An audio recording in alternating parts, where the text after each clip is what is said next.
Good evening, learners! So, today po pag-uusapan po natin yung Canterbury Tales by Geoffrey Chaucer. Tinawag yung Canterbury ng frame story kasi naka-frame, maraming story sa loob nito. Kumbaga, isa silang mga manlalakbay, and then yung mga manlalakbay na yon nagsishare sila ng mga story nila habang sila ay naglalakbay. They are 30 people, and dapat mag-share sila ng dalawang stories while they're going to Canterbury. And alam naman natin na si Chaucer, isa siyang mandirigma. So, sinulat niya to para mabawasan yung mga kasalanan niya. It is a spiritual journey of cleansing. So, pinakagusto ko dito yung The Pardoner's Tale. Tatlong young men ng simbahan na. So, etong young men na to, mahilig sila sa alak at sugal. One time, nakita nila yung friend nila. Lasing sila. Alam mo naman yung mga lasing, laging, pare, lasing na ako, tapos nakasalubong nila yung may isang patay na nakita nila at nakilala nila na isang kaibigan. Ngayon, tinanong nila kung sinong pumatay, at ang sabi ay si kamatayan or death. Di kailangan natin hanapin yung si kamatayan or si death. Ganyan. Naglalakbay sila. Paglakbay nila, meron silang nakitang isang matandang lalaki. Tapos tinanong nila, saan ba makikita si kamatayan or si death? Sabi naman ng matanda, makikita siya sa ilalim ng oak. Doon, no? Sa ilalim ng oak na tree. Di pumunta silang tatlo. Pagpunta nila doon, may nakita silang mga ginto. Maraming ginto. Syempre, itong mga to, mahilig sa inom. Mahilig sa sugal. So, sabi nung isa, bili ka nga ng alak. Sabi dun sa nakababatang kasama nila. Bili ka nga ng gin. Bili ka ng gin doon. Bili ka ng Red Horse. Bilhin mo lahat na gusto mo. Sabihin mo doon sa nagtitinda, babayaran natin siya, doble pa, ganyan. Joke lang. Pero pinabili siya ng alak. At hindi ko lang alam kung anong brand ng alak ang ibibilhin. So, umalis naman yung nakababata. Ang natira, yung dalawa. Sabi ng dalawa, patayin kaya natin yung kasama natin para tayo na lang maghati nitong kayamanan na to. Tayong dalawa lang. Napaisip naman yung isa. Sige. Para tayo lang dalawa ang maghati nitong kayamanan.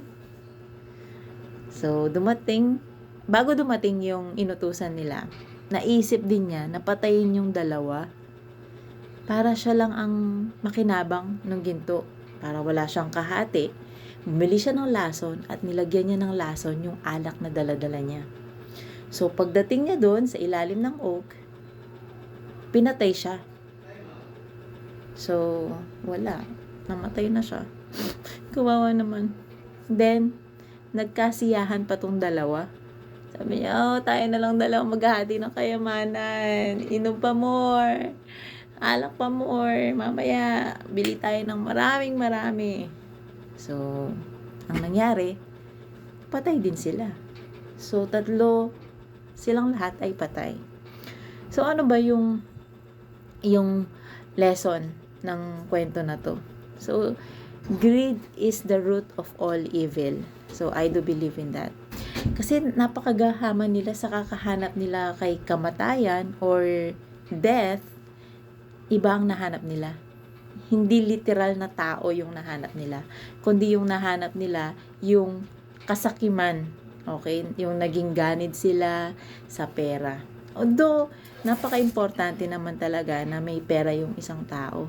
Pero, dapat pinagpaguran mo at pinagsumikapan mo at sarili mo talagang pera yan at nakuha mo siya hindi dahil sa meron kang inagrabyadong tao. Like yung mga nangyayari ngayon sa politics. 'Di ba? Yung mga politician na naging ganid sa pera, hindi naman nila pera at pera nating mga Pilipino. Ginagamit nila para pambili ng kung ano-ano, ng mga mamahaling bag, gumala kung saan-saan, pero pera ng kaban ng bayan.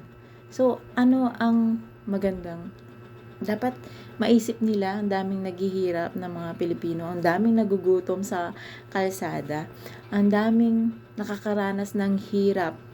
Okay? Tayo, we follow the rules and regulations na pinapatupad nila, nagbabayad ng tax and etc. Pero sila mismo, okay, ini-exempt nila yung mga kamalian. Dapat maging accountable sila sa kanilang mga ginagawa. And wala lang, gusto ko lang may share. Parang merong something na hugot si Ma'am Elma. Anyway, wala naman. So, that's the story of the Canterbury Tales ni Geoffrey Chaucer. Marami pa tayong pag-uusapan sa susunod.